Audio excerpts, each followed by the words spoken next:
আমাদের সামনে যখন ইফতার চলে আসে তখন আমরা একটি দোয়া পড়ি, এরপর আমরা ইফতার গ্রহণ করি। এতে আল্লাহ পাক রব্বুল আলামিন আমাদের সারাদিন রোজার মধ্যে যদি কোনো ভুল ভ্রান্তি হয়ে থাকে তাহলে সেটা আল্লাহ তাআলা ক্ষমা করে দিবেন এবং আল্লাহ পাক রব্বুল আলামিন আমাদের রোজাকে গ্রহণ করে নেবেন। কাজে আমরা ইফতারের পূর্বে একটি দোয়া পড়ব।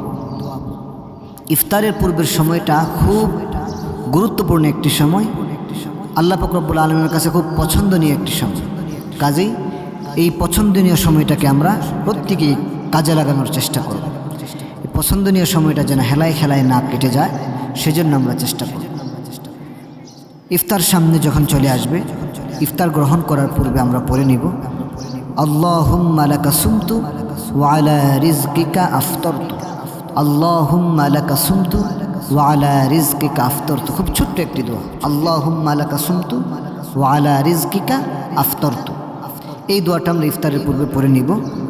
এই দোয়াটির অর্থ হচ্ছে, আয় আল্লাহ, আমি আপনার উদ্দেশ্যে রোজা রেখেছি এবং আপনার দেওয়া রিজিক হতে ইফতার করছি, আপনি আমার রোজা কবুল করুন। কাজে আমরা ইফতার গ্রহণ করার পূর্বে আল্লাহ পাক রব্বুল আলামিনের জন্য আমাদের রোজা যেন কবুল হয়, আল্লাহর উদ্দেশ্যে আমরা এই দোয়াটা, এই দরখাস্তটা আমরা আল্লাহ পাক রব্বুল আলামিনের কাছে পেশ করব।